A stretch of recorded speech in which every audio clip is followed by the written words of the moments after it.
দর্শকরা, বেঙ্গল নিউজ গ্রাফে আমি দীপান্বিতা এবং যে প্রসঙ্গে আমরা আজকে আলোচনা করব অবশ্যই আরজিকর এবং যে ভয়ঙ্কর তথ্যগুলো ইতিমধ্যেই উঠে আসছে, যেমন সন্দীপ ঘোষ আমরা দেখেছি একাধিক অভিযোগ তার বিরুদ্ধে এবং সেই অভিযোগগুলো ভয়ঙ্কর অভিযোগ, কিন্তু তার সঙ্গে প্যারালালি একটা নাম কিন্তু বারবার উঠে আসছে এবং এই নাম কিন্তু আগেও আমরা দেখেছি উঠতে, সেটা হলো এসপি দাস।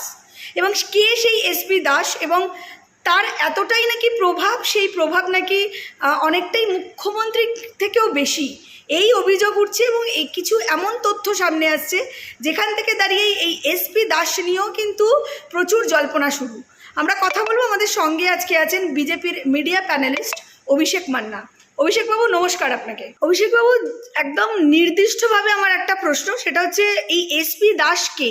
কারণ যেটুকুনি তথ্য ইতিমধ্যেই আমাদের সামনে এসছে বা অভিযোগ সামনে আসছে, এই এসপি দাসকে ঘিরে নাকি নানা রকম অভিযোগ এর আগেও বিভিন্ন স্বাস্থ্য দপ্তরে বিভিন্নভাবে এই ডক্টরসদের যে ফোরাম তাদের তরফ থেকে করা হয়েছে, বিভিন্ন সিনিয়র ডক্টররা তারা অভিযোগ করেছেন যে তিনিই নাকি সব কিছু ডিসাইড করতেন। মানে কোথাও যেন মনে হচ্ছে মুখ্যমন্ত্রী, যিনি স্বাস্থ্যমন্ত্রী, তার থেকেও বেশি ক্ষমতা তার, এবং তিনি নাকি ডিসিশন পর্যন্ত নিতেন কে কোথায় ট্রান্সফার হবে বা কার প্রমোশন করা হবে কার করা হবে না। এতটাই তিনি প্রভাবশালী। কি বলবেন এই বিষয়টা নিয়ে?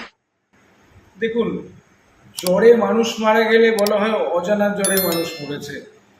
যদি আপনার মশা কামড়ায় বলতো যে অজানা মশা মানুষকে কামড়েছে।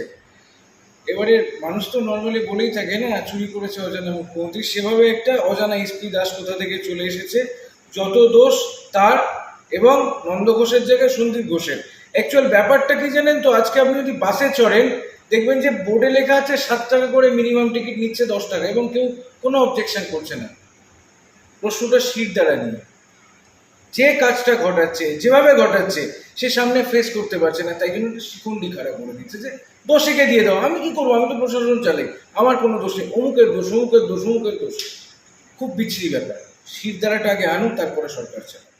কিন্তু এখানেই প্রশ্ন উঠছে, আমাদের স্বাস্থ্যমন্ত্রী মমতা বন্দ্যোপাধ্যায়, আমাদের পুলিশ মন্ত্রীও মমতা বন্দ্যোপাধ্যায়, কিন্তু মুখ্যমন্ত্রী বলছেন আমি কিছু জানতামই না। এই যে টেন্ডার দুর্নীতি থেকে শুরু করে একাধিক দুর্নীতি যে সামনে এসছে, মুখ্যমন্ত্রীর কাছে অব্দি খবরই পৌঁছয় না।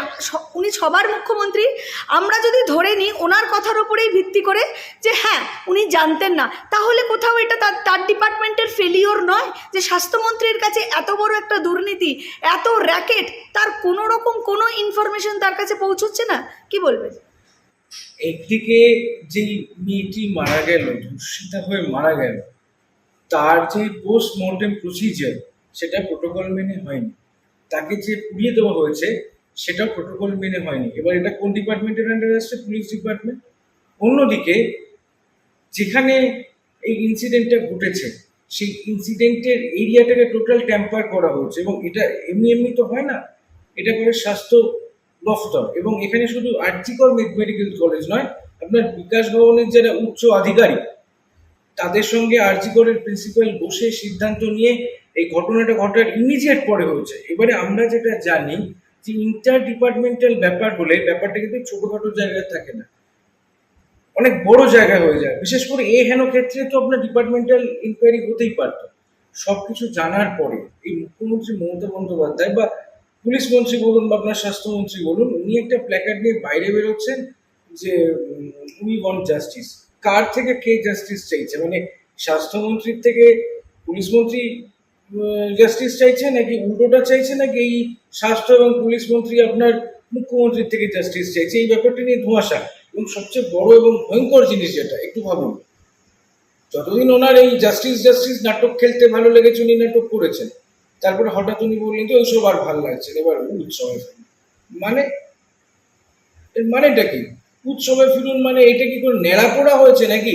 ন্যাড়া পোড়া হয়েছে, আমরা হাত টাত সেঁকে নিয়েছি, কারোর গায়ে দু একটা আগুনের ছিটে লেগেছে, হাত পা ছিঁড়ে ফেলেছি, এবারে আমরা হোলি খেলবো? What is this going on?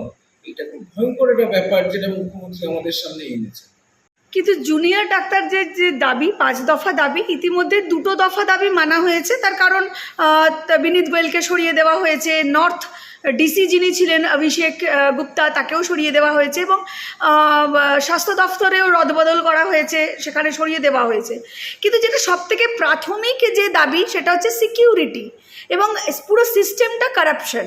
সেই কারাপ্টেড সিস্টেমকে চেঞ্জ করা, সেটা সুপ্রিম কোর্টও সেই দিকে নজর দিয়েছেন, নজর দিতে বলেছেন রাজ্য সরকারকে।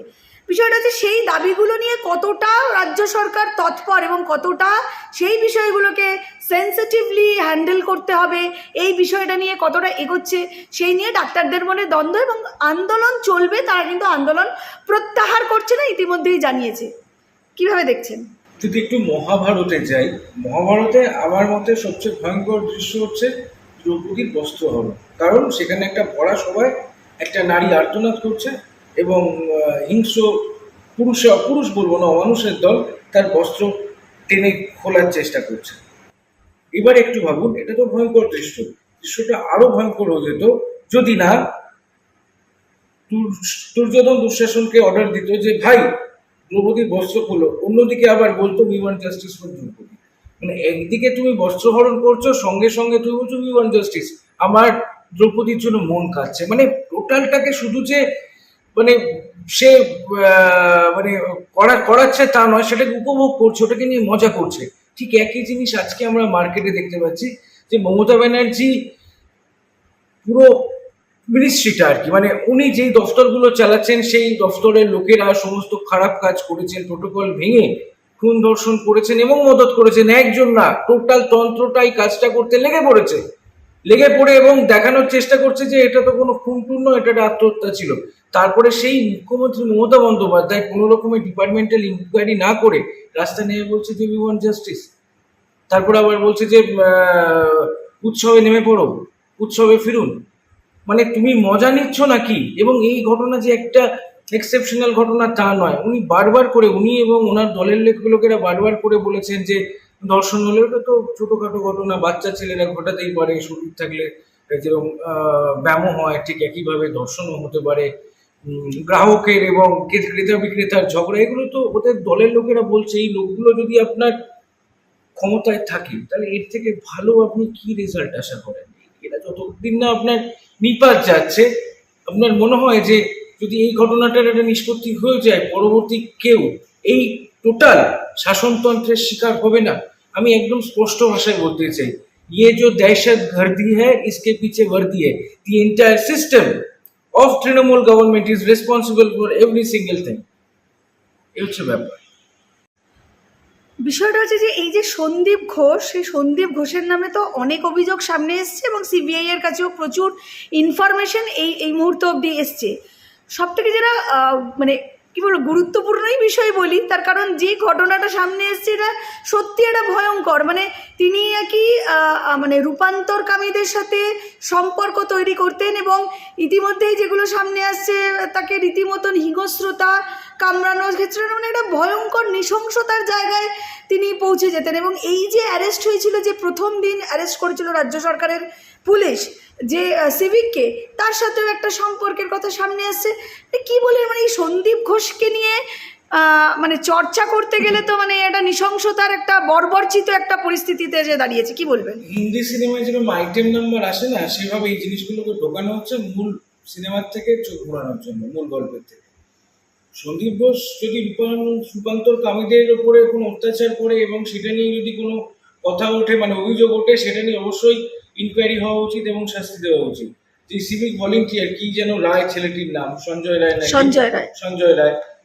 রায়ের সঙ্গে তার কোনো সম্পর্ক থাকে শারীরিক, সেটা তাদের দুজনের ব্যাপার এবং আমাদের দেশের আইন এই সম্পর্কটা পারমিট করছে। কিন্তু কথা সেটা নয়, কথাটা হলো যে টানা দুর্নীতি হয়ে যাচ্ছে, টানা যে মেডিকেল ওয়েস্ট, সেই মেডিকেল ওয়েস্টটা বিক্রি হচ্ছে, যেটা একটা বড় পাপ।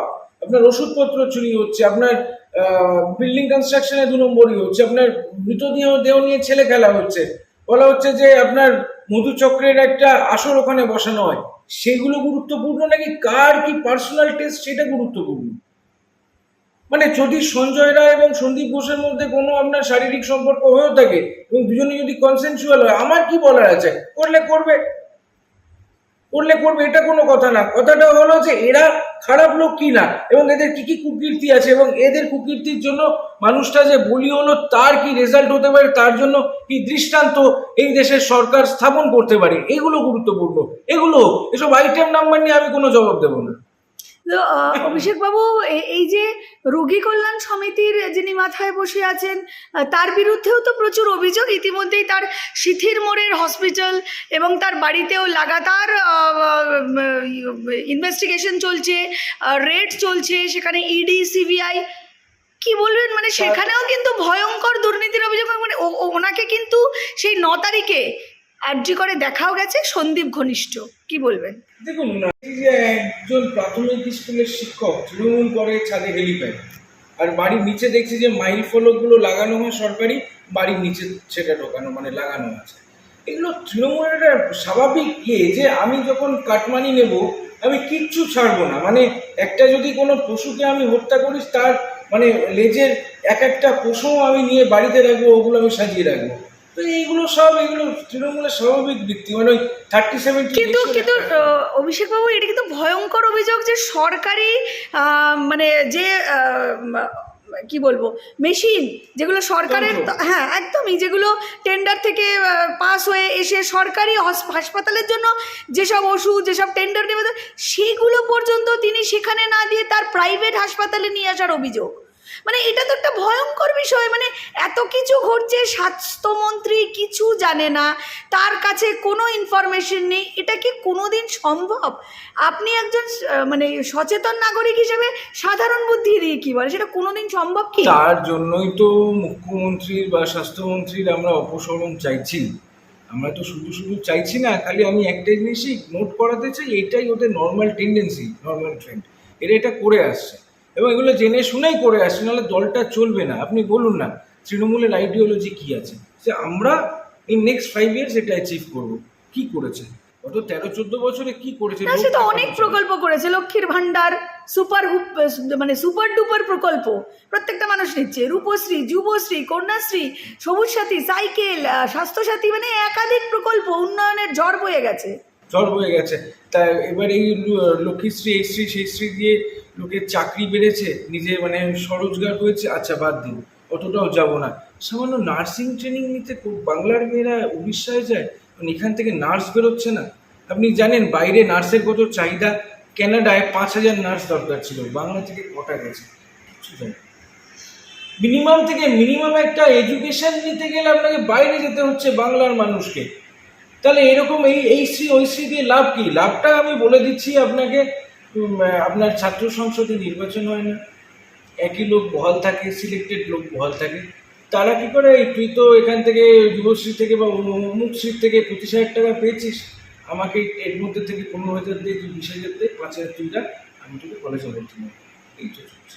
কলেজগুলো আপনার ফাঁকা। আপনি যদি পুরনো মানে রিসেন্টকার স্ট্যাটিস্টিক্স দেখেন, আপনি দেখবেন 50%-এর উপর সিট সমস্ত কলেজে ফাঁকা আছে। সিইউ বলুন, আপনি বিদ্যাসাগর বলুন, যে ইউনিভার্সিটি বলুন, সবাইতে ফাঁকা আছে। আমি ক্যাটেগরিক্যালি বলছি, আপনি ওয়েবসাইটে যান, মিলিয়ে নিন। গোয়েলকে সরিয়ে বসানো হলো মনোজ ভার্মাকে। কি বলবেন, মানে কোথাও কি ওনাকে দেওয়া হলো এসআইটির একটা পদে বসিয়ে দেওয়া হলো, কোথাও কি ওনাকে প্রাইস পোস্টিং দেওয়া হলো, বা এই যে মনোজ ভার্মাকে এনে কমিশনার নগরপালের চেয়ারে বসানো হলো, এর পিছনেও কি বৃহত্তর কিছু অভিসন্ধি? কি মনে হয়? বিনীত গোয়েল কিন্তু সারদা স্ক্যামের সময় ওতপ্রোতভাবে যুক্ত ছিলেন, এমন অভিযোগটা আছে। বিভিন্নভাবে উনি ইডি, সিবিআই বা অন্যান্য যে সেন্ট্রাল ইনভেস্টিগেটিভ এজেন্সি আছে তাদেরকে ফেস করেছিলেন। তেমন কিছু বার হয়নি ওনার মুখ থেকে। তার কারণ হতে পারে ওনার চুরি করার দক্ষতা, হতে পারে ওনার অভিজ্ঞতা, এইগুলো নিয়ে উনি চেপে দিয়েছিলেন। এবং সেই বিনীত গোয়েলকে মমতা ব্যানার্জি ফেলবে কী করে? বিশেষ করে তার একাধিক দফতর এবং তার কাছের লোকগুলো, যেমন সন্দীপ ঘোষ। মানে মমতা ব্যানার্জির প্রায় প্লাস্টার মনে হয়, প্লাস্টারটা তো সন্দীপ ঘোষই করতেন। এই সন্দীপ ঘোষকে বাঁচাতে বিনীত গোয়েল নেমেছে। সেই বিনীত গোয়েলকে যদি আজকে না বাঁচায় মমতা ব্যানার্জি, তাহলে সারদা ছাড়াও আরও অনেক ইস্যু আছে যেগুলো মমতা ব্যানার্জি ফেসে যেতে পারে। তার জন্য প্রাইস পোস্টিং তো হবেই।